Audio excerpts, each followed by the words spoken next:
Okay, we've got about over 20 people online, so I think we'll go ahead and get started, and we'll probably have some more joining us later. This is an interesting topic to me because I'm, like many of you that are probably here, I'm a hearing loss sufferer myself.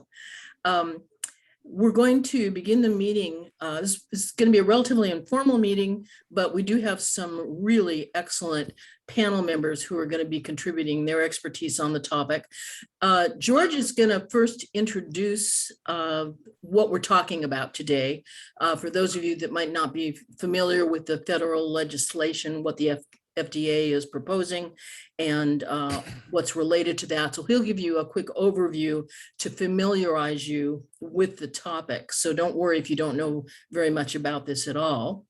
And then once he finishes, I'm going to be introducing to you our three expert panel members that we have who are going to be looking at the topic from very different perspectives and points of view. We'll give them a chance to join in on what their thoughts are on the whole topic. And then once they finish, we're definitely going to allow time for the group, any of you, to ask questions specifically to one of them or to the group as a whole. Any comments that you want to make, we're definitely going to leave time for that at the end. So that's kind of what we have planned for a while, and hopefully it'll be as successful and worthwhile, and you'll find the topic interesting. So with that thought, I'm going to let George take it away. Okay. You should have my few slides on the screen. Everybody can see those? Yes. Okay.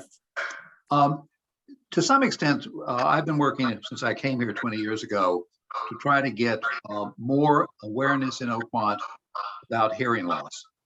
And so that's my title for what we're doing today. The problem starts with the fact that the percentage of people who have severe hearing loss climbs dramatically as you get older.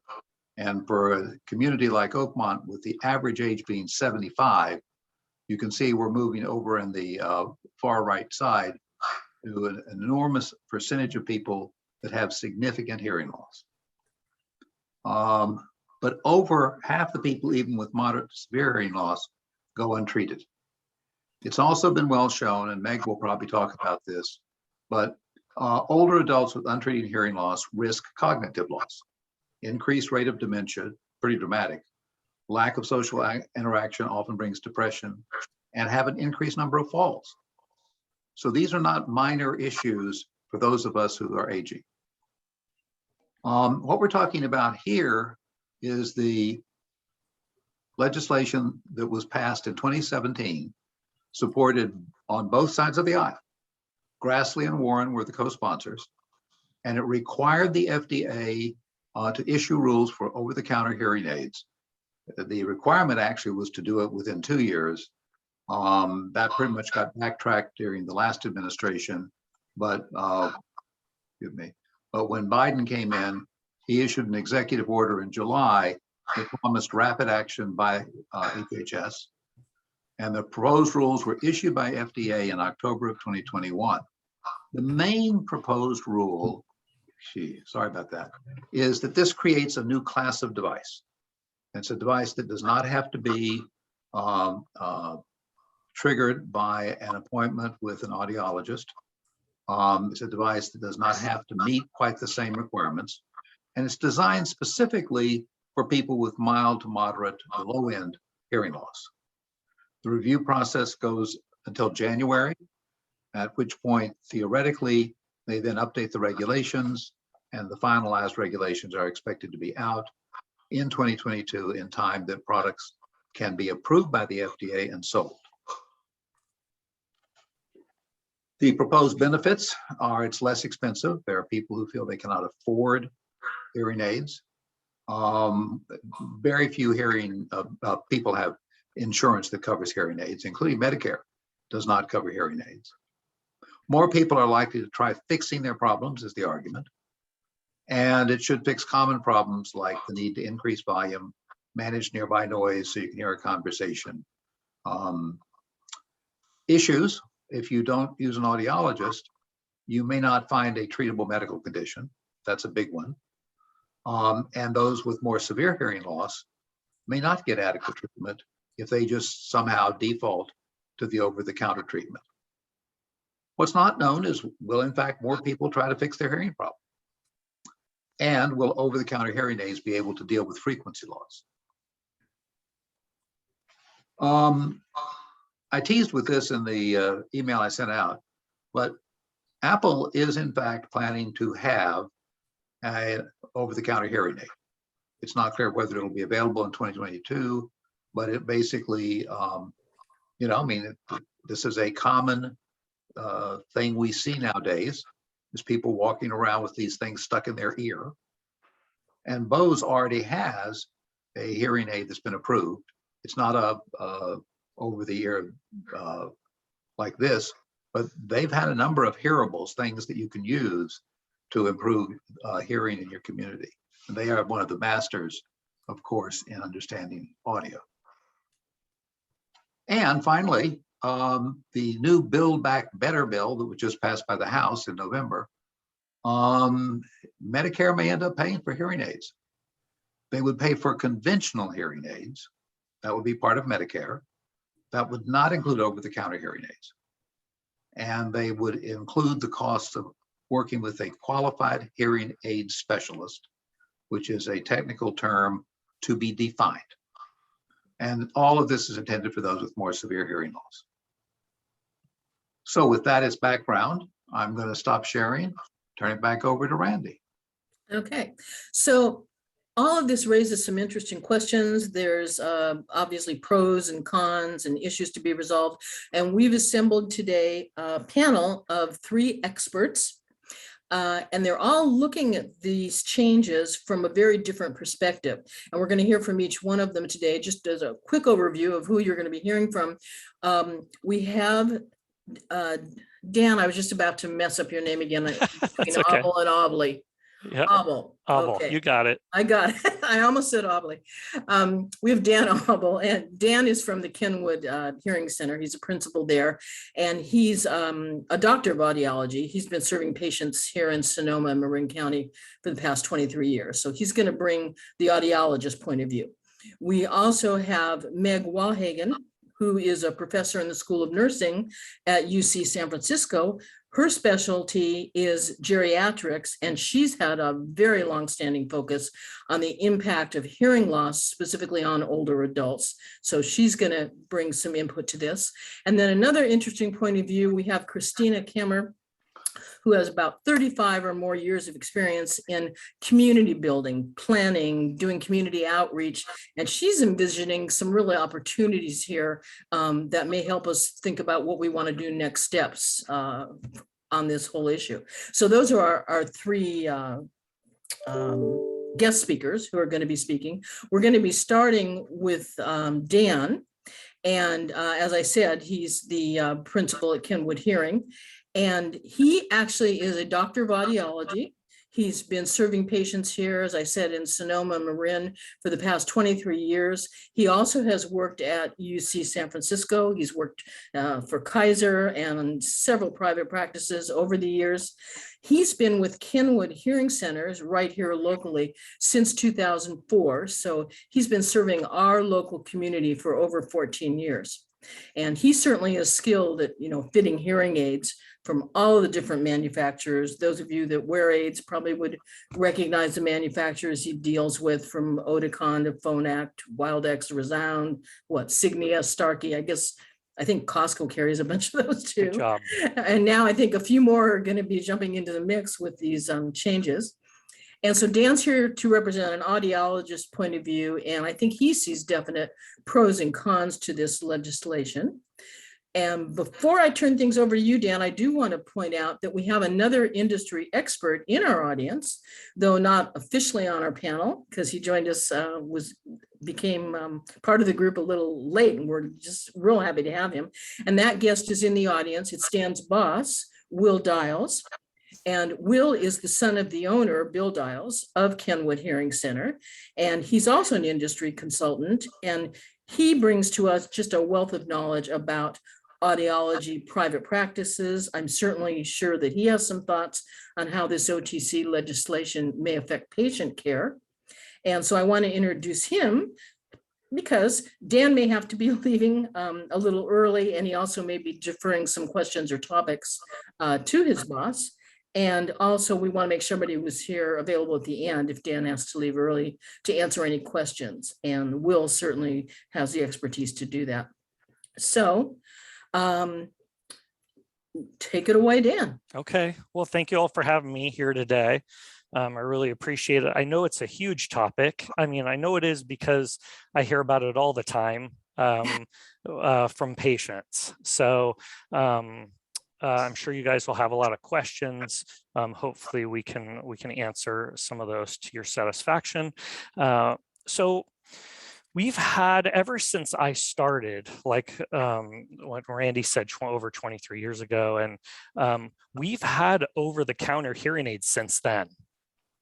So, you know, they've been available in magazines. I mean, all of you have kind of seen the $50 solution, the $200 solution, the $800 solution in the magazines, newspapers, and so forth. So although that the over-the-counter is going to be more, you know, available, I guess you could say that there's a classification. They've been around for a long time.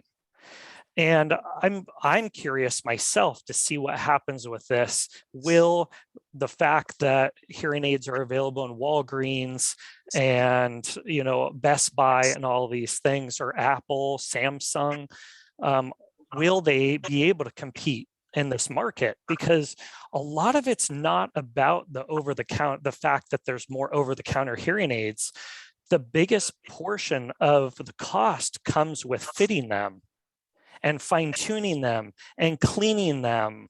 That's, if you could see, Will and I were just discussing that earlier, but if you could see my schedule, 80% of my schedule is not for new fittings. It's keeping these hearing aids working.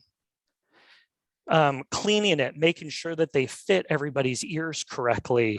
And we have to, when we sell hearing aids, and you can get hearing aids, you know, and I know it's a lot for many people, but whether you go to Costco or us and you get a $2,000 pair of hearing aids, we have to take care of these hearing aids for anywhere from 5 to 8 years. So if you consider how much is involved in that and extrapolate that over time, it's really not just about the device itself, because you're right, the devices aren't the expensive part of it. It's getting them fitted correctly to you, because everybody has different anatomy. Everybody has a different hearing loss. Everybody has different needs. Some people are at home and quiet all the time. Some people are in meetings and in restaurants and all these competing environments all the time. So, you know, somebody who's alone at home is going to have vastly different needs than somebody that may be a banker and they're out in lunch meetings and having meetings at long tables and all these different dynamics. So, you know, the fact that there's more of these devices available, I just don't know. I know it's an exciting topic, but, you know, there's some statistics that show, and, you know, I wanted to tell George about this, but I wanted to tell everybody, but the statistics show, you know, you can get free hearing aids in Germany. Everybody can get free hearing aids there. Guess what the market penetration is? It's about the same as it is in the United States. So is it all about access? Because we're all about hearing aid access and everybody getting access to hearing aids, but it takes labor to get these fitted correctly. You know, I don't know how many people go out and they go buy a pair of shoes, and who ends up putting on the first pair of shoes and they fit perfectly, right? They don't pinch your, you know, they feel right. They don't pinch your pinky toe. I mean, all these different things when you go out and buy something like that. How many different pairs of shoes do you have to try to find the right one?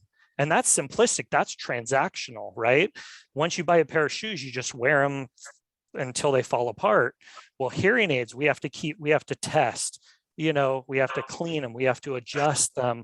We have to, I had a client, Will and I were talking about this too earlier. I fit her with hearing aids about 3 months ago, and I've seen her at least every other week, if not every week, for about 45 minutes to an hour to get her acclimated to these hearing aids, for her to be able to put them in so that she can adjust them correctly, so she can hear on the phone the right way. All of that's not a transactional type of thing. It takes labor to do that. So it's not about just grabbing a device off the shelf and sticking it in your ear and everything's perfect. Anybody who's worn hearing aids knows that, because, one goes out and that we're the first person that they call. I'm going to a wedding this weekend. I need help, or this hearing aid is kind of falling off my ear. I need your assistance. So if it were that easy, I think we would have been doing this a long time ago, with the access that we already had.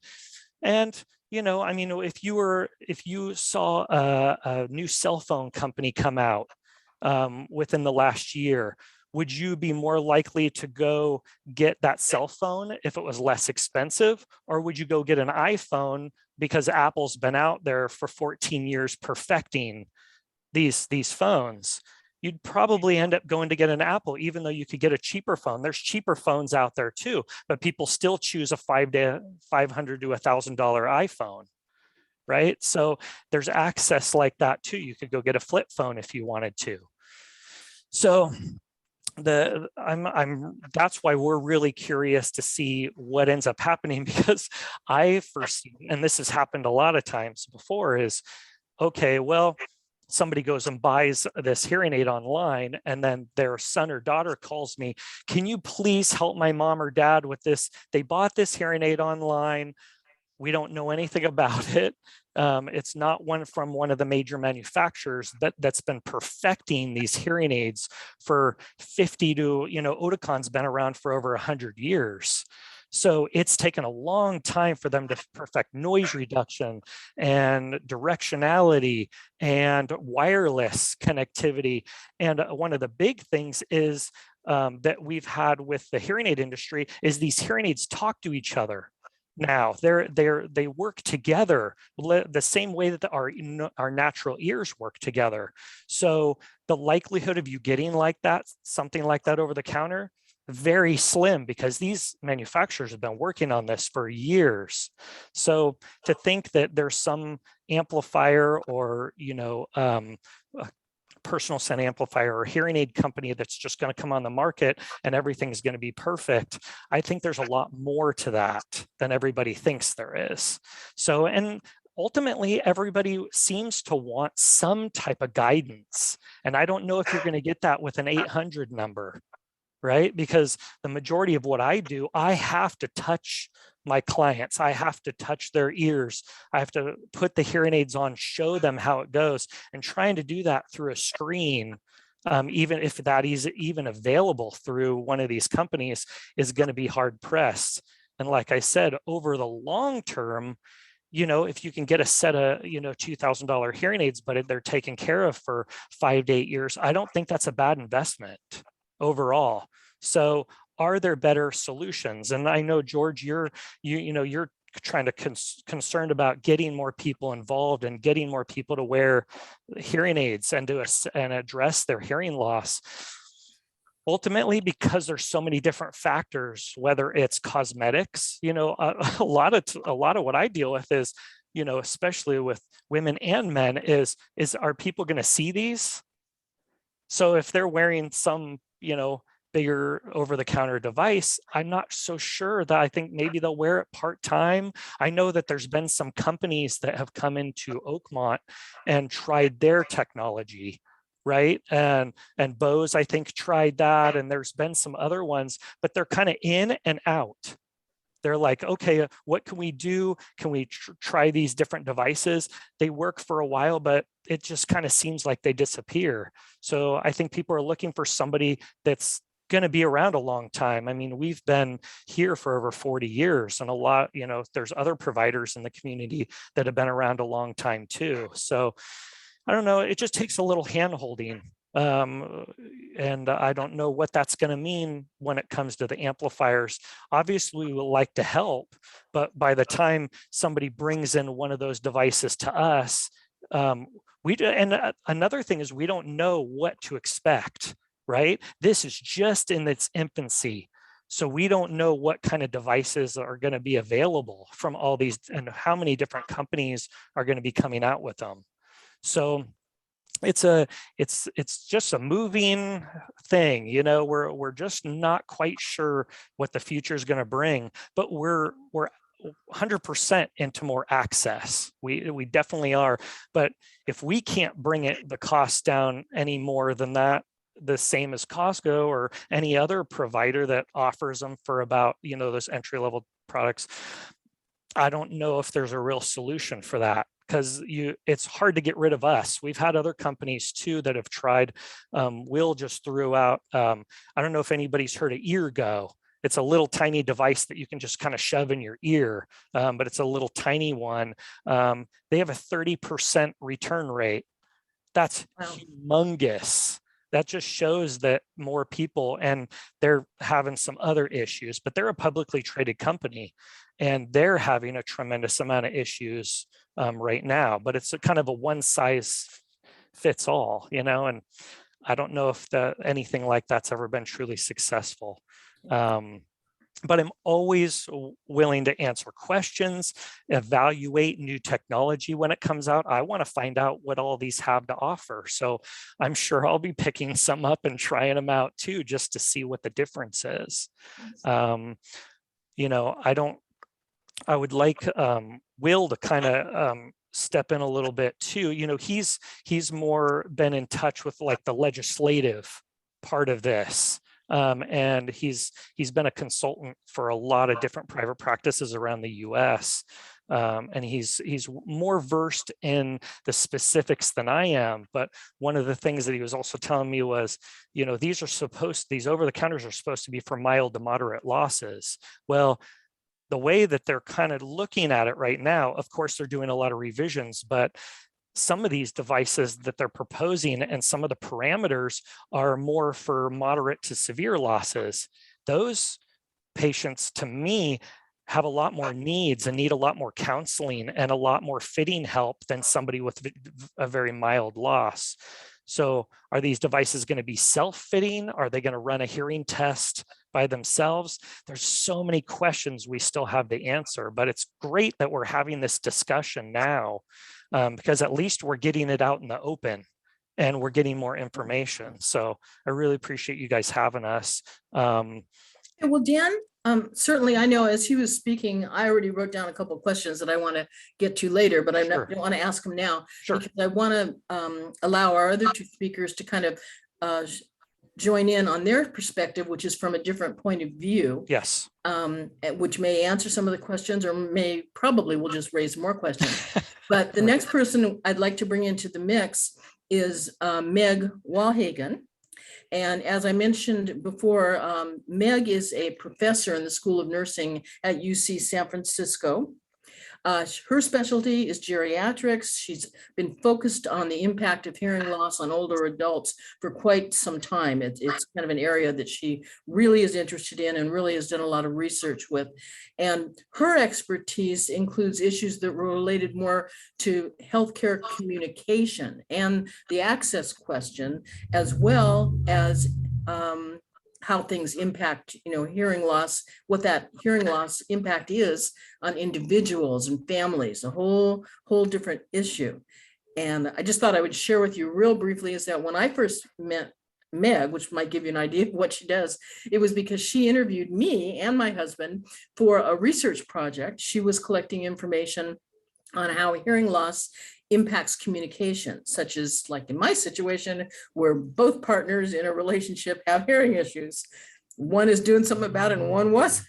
So that can cause a lot of stress. So she brings a viewpoint from the medical community. She has a wealth of information on how hearing loss impacts individuals and families emotionally, as well as being, I think, a barrier just to interaction and communication. So let's let Meg tell you about what she does, how she does it, and how this legislation might impact her. Meg, it's all yours. Well, thank you so much for having me and also for the panel, because I'm really interested in what everyone else has to say. Just stepping back and letting you know a little bit more about my engagement in terms of this legislation is that when this started, I've been very engaged in trying to make Medicare change, but I'll get into that later. The issue, what came up when I was actually on the National Hearing Loss Association board, and I was chair for 3 years. So I monitored all the discussions around some of these pre-introduction of the Warren-Grassley bill. And there were several things that initiated that bill that mandated the FDA come out with a classification of hearing aids that were registered, were required to have specific criteria. Because one of the problems that are true about the over-the-counter, if you will, that exist now, technically are called personal sound amplifiers, because they really can't call themselves hearing aids per se. They sound like they are, but they're not. If you don't go through FDA and you don't call them hearing aids, you don't have to meet all the requirements. So some of them are very potentially damaging because they don't have a cap on how amplified they can be, how loud they can get. The new criteria for this, and it's still under review, people are critiquing whether they want feedback for the criteria, but that's moving forward. So you should see some of these over the counter. I think Dan brought some very important factors around that, is that these, again, are for mild to moderate. And the idea is that people will be able to, their hope is that people will be able to access these. But I do think there's, and this I'll get into in terms of, I'm very focused on the consumer education. I want the materials that one would read when one was buying these to know if and when you were adequately the person who these fit. They're not for children, and they will take, I think, some adjustments. Many of them do already have built-in hearing assessments, so you can adjust them. But I think an important piece of that is we focus so much on the technology. The other piece that I do think Dan referred to this in terms of hearing aids are aids. They don't work in every setting. These ones won't either. It doesn't cure your hearing loss. It doesn't restore the sensory cells that have been damaged and that don't work very well. They amplify. They try to amplify in a way that fits your hearing aid as much as possible. But you need other kinds of things to think about, good communication strategies and interacting with friends. When do you need them? How much of a amplification do you actually need? Do you stay home? Do you need them just for TV? So it may be that you can use good communication strategies. There's a new device coming out of Britain that it's just a tiny little thing that you can use as an sort of an amplifier, but it's much more refined. So you can fine tune the amplification and the frequencies. The big thing that, as I mentioned, I focus on is consumer understanding. That consumers know and are able to look at the instructions and understand whether they really want to play around with dealing with them, whether they have arthritis, whether they have other conditions that make it a lot harder. And many of the people that I deal with in terms of their age and so forth don't qualify in terms of mild to moderate. They have a much more severe hearing loss. So yes, then it's much wiser for sure to go to see someone who really can identify the exact type of hearing loss that you have. I think one of the problems, and I do think that Dan focused on this, and it's an issue of transparency. Many of the hearing aids that are sold now are bundled services. So that when you do pay for the hearing aid, and you don't necessarily need to buy the most expensive because they keep coming out with new models. So the older models are less expensive usually.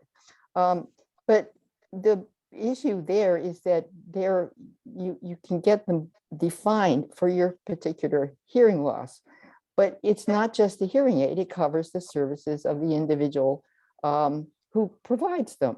And unfortunately, what I've seen is that some people just don't go back. They'll get the hearing aid, and because of the issues around really not being super motivated, they put them in the drawer. And that's a pretty expensive drawer decoration to have. See, people need to understand when they go to an audiology, what am I getting for the services? There's a lot of issues around transparency, so they'd have much more of an itemized bill. So it would be clear, these are the services you're getting for this, and these are the costs of the hearing aids. So you clarify that a little bit more. And that's what we get when in most, well, not everywhere, but most healthcare settings. One of the advantages of the new, if they do it, the new Build Back Better bill that includes services and some coverage for that, if it stays in the bill, is that it doesn't just cover the hearing aids. It's supposed to allow for that additional assistance. I think the other piece again, the issue of hearing aids, and I worry a lot when George mentioned the issue that people get so worried about with cognition and so forth. And that's, it's unfortunate in some ways, and this is my own bias, is that yes, there seems to be, and it makes sense in terms of affecting cognition, because if you're not getting sensory stimulation, that's important to your brain, because we hear in our brain. And our ear, the function of the ear really is to be able to transmit good information, adequate information, so your brain can make sense of it. If the brain's not getting that input and you feel like everyone's mumbling or they're not clear, you sort of step back and stop listening. Or your brain says, you know, if I haven't heard sound for a while, I'm going to go do something else. The nerves sort of change, which is why it also takes more time. If you've been without hearing or your hearing isn't too good for a long time, you're going to take a while before you get adjusted to the hearing aids. So I encourage people to go sooner, but you shouldn't get hearing aids just because you're concerned about the cognition. That stimulation is critically important, but it's really an engagement issue. It's the issue of relationships. It's the issue of being able to do what you want to do, to communicate with people that you care about, not have to say what all the time. Now, of course, because I come from a healthcare setting, the other issue that I'm very concerned about, that I hope that if people start using these more, is understanding, because it's a safety issue if you're in a healthcare system and you don't understand clearly what the person says. And I know there's still a lot of stigma around this, which I wish we didn't have, because from my standpoint, wearing a hearing aid is a statement of, I want to hear you and I care about hearing you. So it's a positive statement, not a negative statement. But in the healthcare system, it is so important to make sure that they provide adequate communication access. I don't want to take up all the time, because I do want to be sure that we have questions, and also that Christina can share her perspective and come back. But I'm very willing to come back and talk more. As I say, I'm looking forward to, and I worked on this when they were first talked about in terms of the regulations around this, because then they will be regulated, so at least they won't damage your hearing. You need other devices often that go with it, but at least the things will be managed by or regulated so that it will be relatively safe. And then realizing if you have anything significant in terms of unilateral or sudden hearing loss or any other kind of symptom, you go to the physician first and then make sure that they check it out, and that it's okay. You're not going to cure it by over the counter. So I'm very concerned about the safety issue, and also people getting them and then finding that they don't work for them and not following up to go to see an audiologist or a specialist about it. So I'll stop here and I'll transfer the mic. Okay. And Meg also brings up some really interesting points. When you look at this from a different perspective, you're going to get that.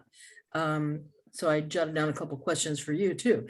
But I want to get to our third panel member, who also has a very interesting perspective, and that is Christina Kimmer. Christina has more than 35 years of experience in community building. She did this in Hawaii.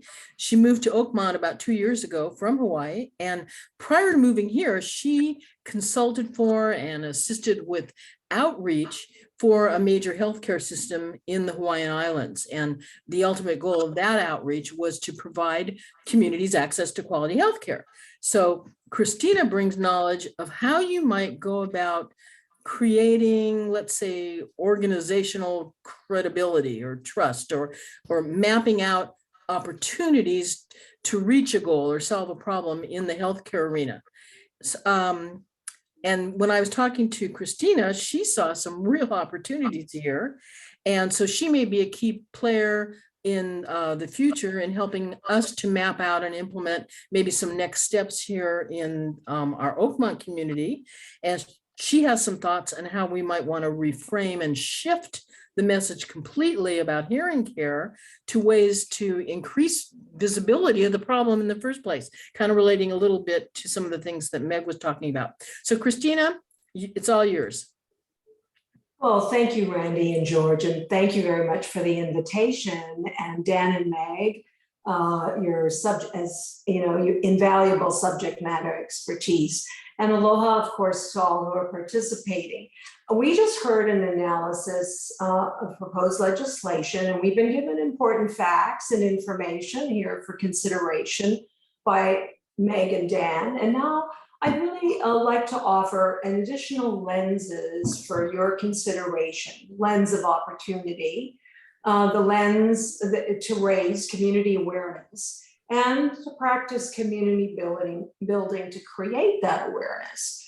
So community building is really about the power of inquiry.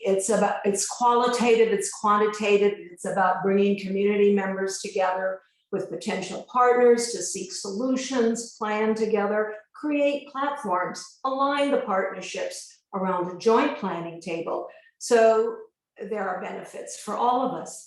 It's also been about the opportunity to keep creating positive change for community. Now, the proposed legislation is an opportunity to reopen the discussion, to reframe and shift the message, to hearing for life is through hearing care. And how do you go about it? So treating hearing loss requires a simple first step. It requires empowering ourselves first to take a hearing test and then educate ourselves and our families to make choices by definition, by numbers, by age group. Changes occurring in our physical well-being, we have responsibility to address where our bodies and our senses are asking us to take notice and to address it. So who are we? George touched on it briefly when he said we're an active adult community. We're 4,700 residents, 55 and older, with an average age being 75. Generally speaking, hearing loss, as far as I know, usually commences in their 60s. So are we listening? Are we hearing? Are we absorbing our messages? How can we bring more awareness to our broader community message? So to answer that question, let's turn the silo on its side. We have traditionally placed the topic of hearing loss and hearing aids in a silo. It's rarely connected to other senses, nor is it discussed openly in the mainstream media. In community or in our social discussions with family, friends, and colleagues, it doesn't come up usually. And instead of a social sense, which it's normally described as, it has generally been a siloed sense. So let's turn the silo on its side and connect it to messages and align partnership opportunities as proposed in today's discussion, so that we can include and communicate solutions and actions for advocacy. Educate and empower our community in Oakmont to address the important subject of correcting hearing loss so we can continue, as I said, hearing for life through hearing care. So advances in neuroscience, technology, genetic research, audiology are all showing us how interconnected our senses are to our brain. Meg spoke to that. How hearing affects our ability to stay connected, avoid cognitive decline, stay relevant, live life. Technology is changing how we manage our well-being, monitoring our health data, including our hearing. So have you all noticed how intergenerational earpieces and wearables are not only expanding in use, they're more reliable and they're becoming ubiquitous. Improving our home and Oakmont's built environment to support our hearing and visual needs as we age are also important considerations. Vision is more readily supported, but not our hearing sense in built environments. Technologists, traffic engineers, architects, planners, the art of wayfinding, which is navigational devices, are all avenues for consideration on how best to support our hearing. Continuity of education and learning can empower us to engage with our wider community to improve our well-being.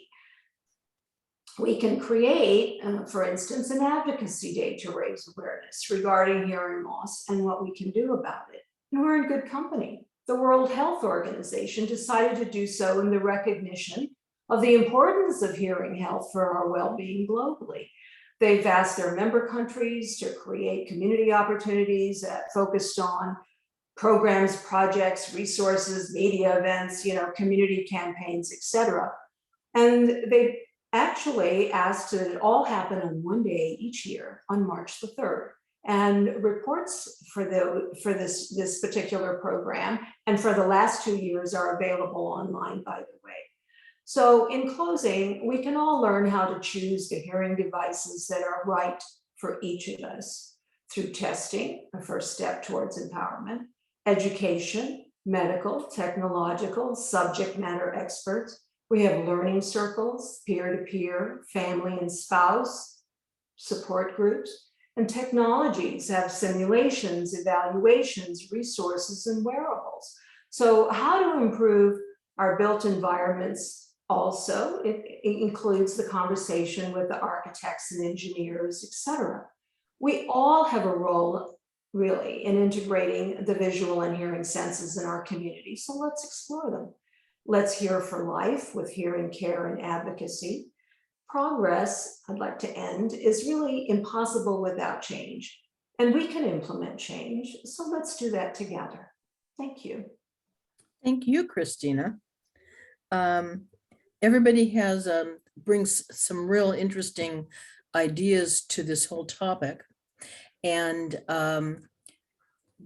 we're now going to just kind of open this up because I'm sure all of you that were listening, I know I jotted down a couple of questions, but we'll throw it out to the group first. If nobody raises their hand that they have a question, then I'll throw in a couple that I have here. But we have seen people raise that the business model for audiologists may change, that the whole strategy of hearing may change.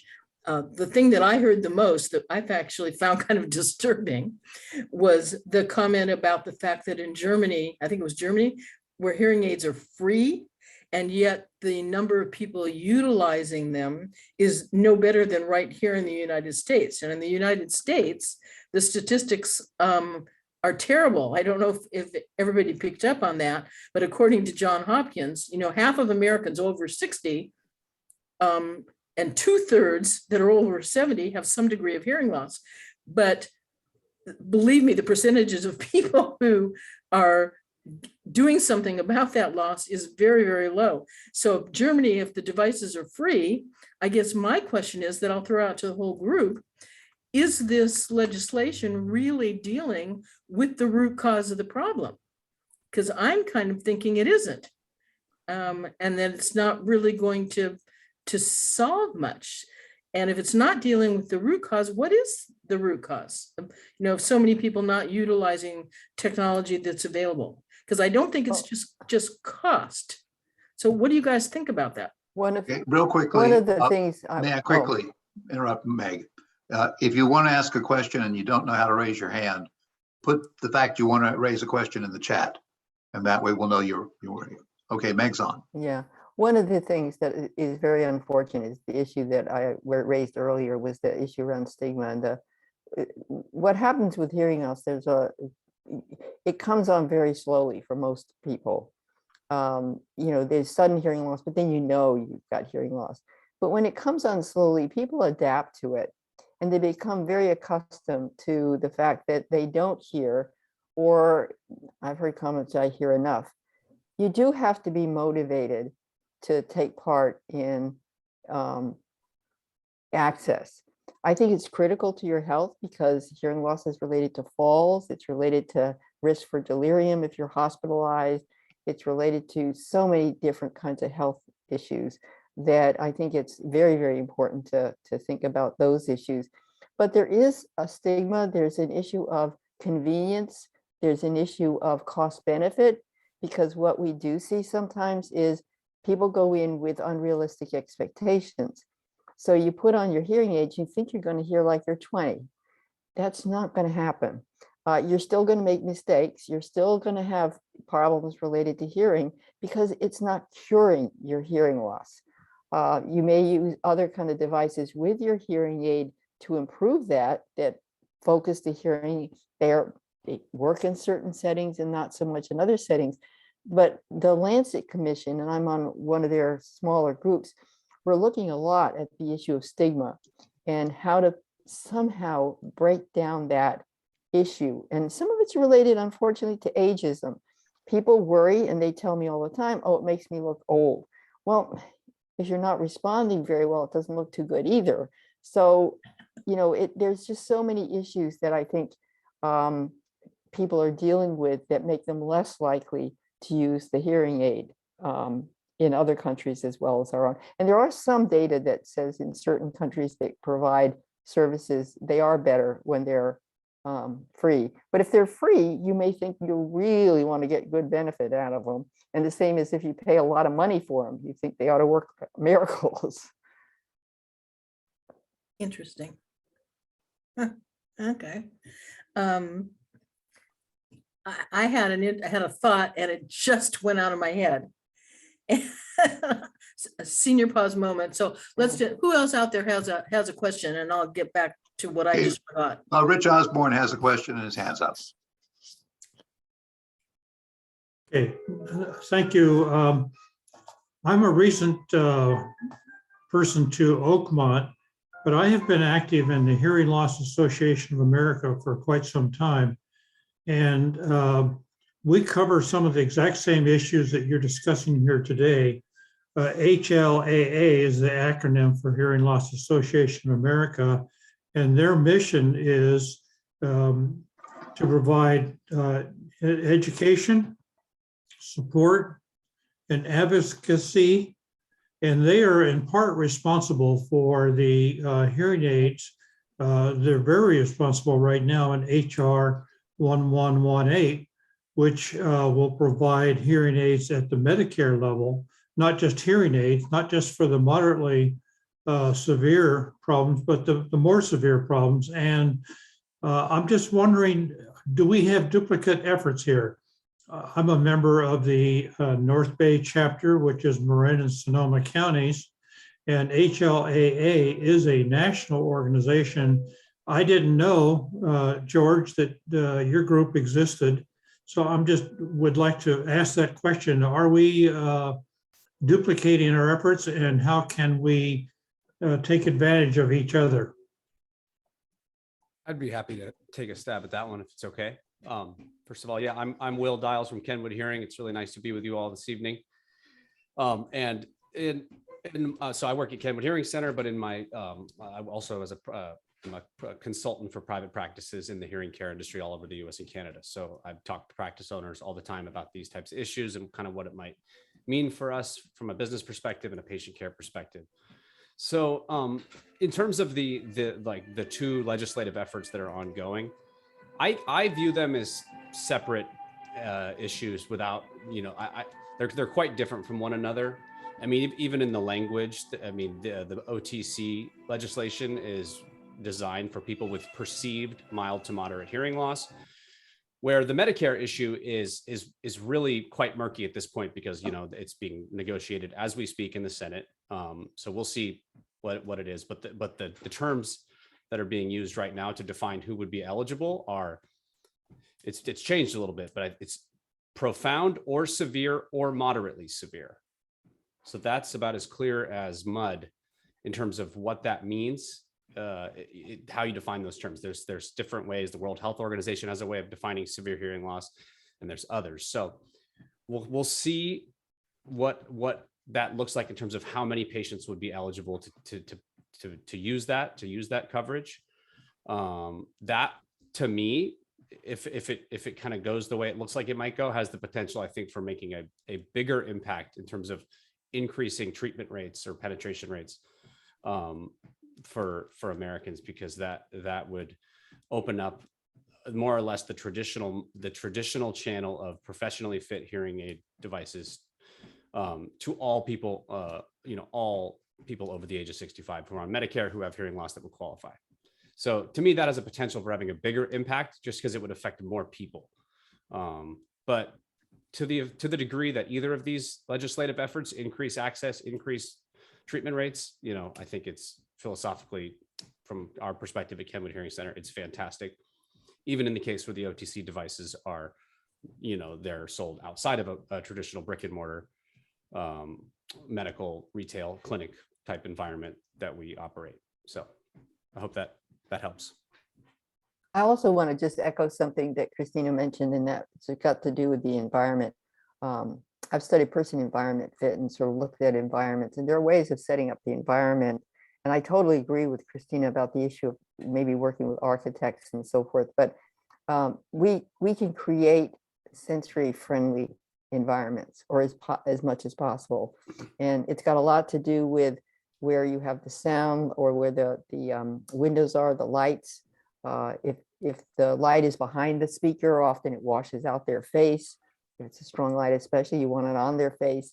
I've talked to healthcare practitioners in the emergency room trying to figure out how do they allocate space and set it up. You have to make sure people don't turn away from you when they're typing their computers or whatever.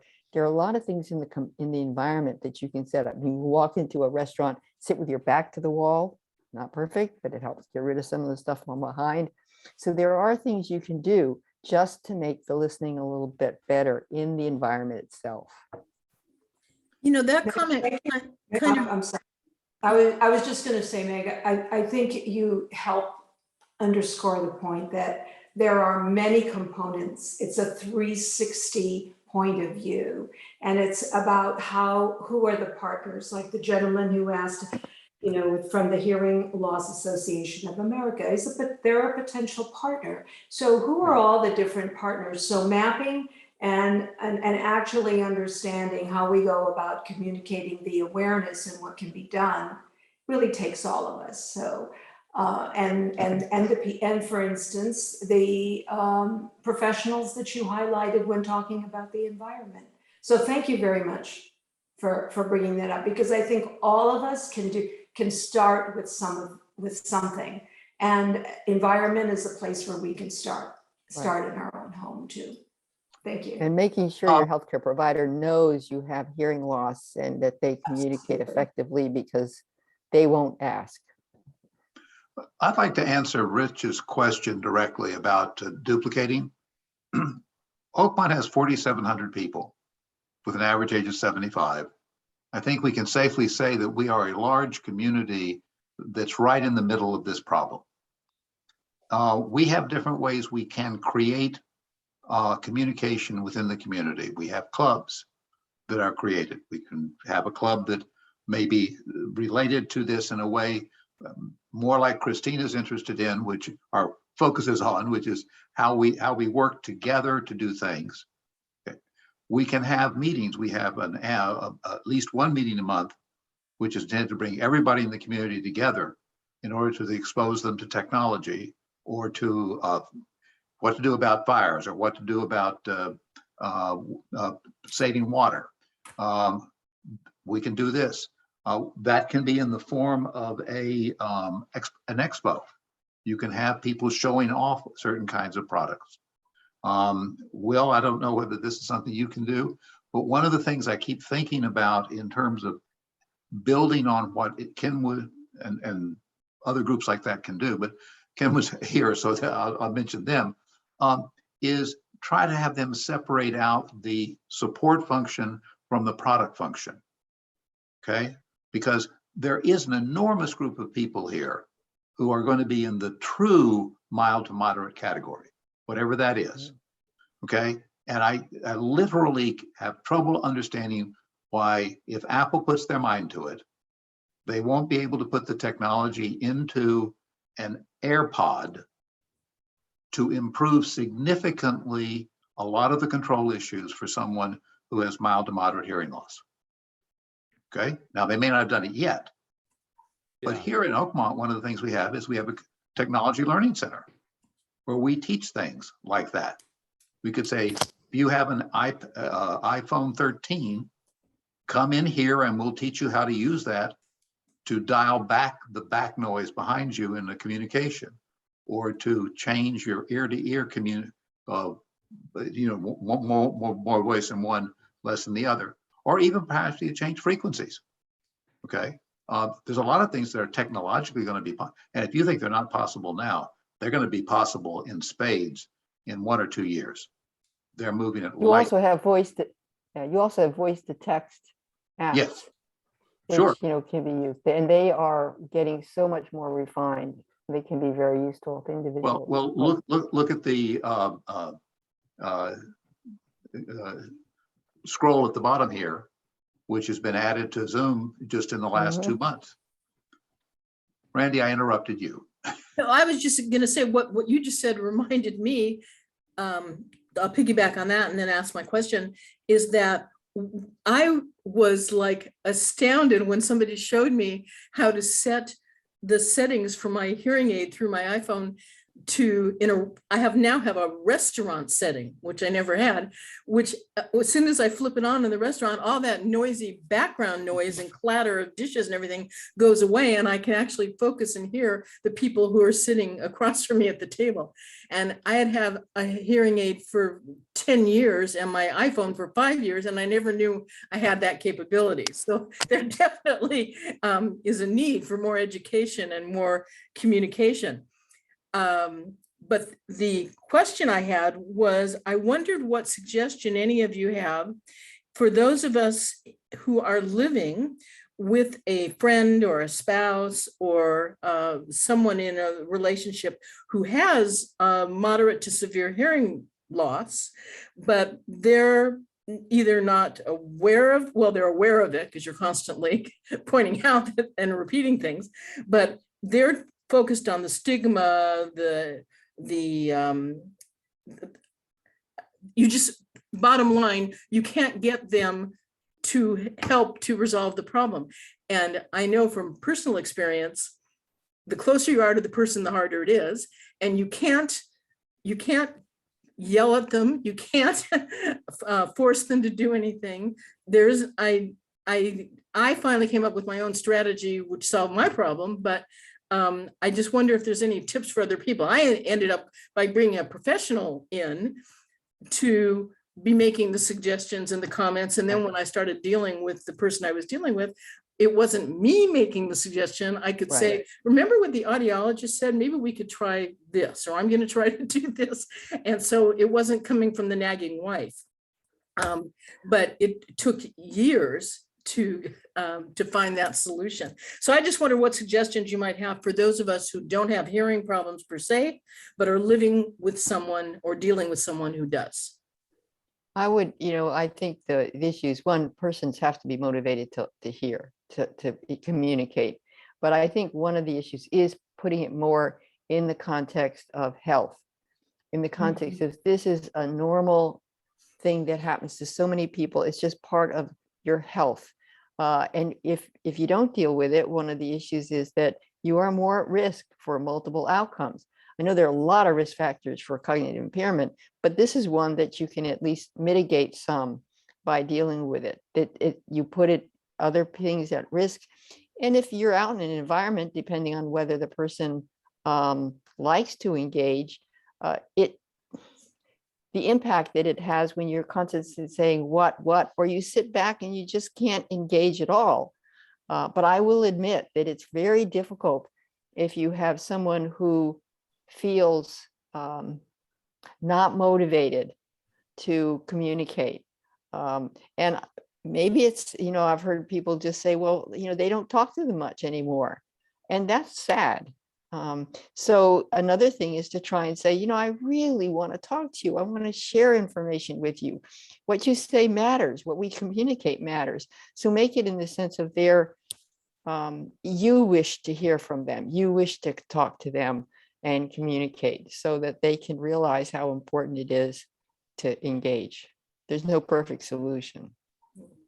Yeah, I would just add to that in my clinical experience, when a patient is not motivated and they're being, you know, maybe they're there at the request of a loved one, and they're kind of just going through the motions, they're not generally successful with hearing aids. So until that buy-in is established from the individual, it's an uphill battle, and it's an unfortunate reality. Great tips around bringing it back to health and the benefits and, you know, relationship strategies.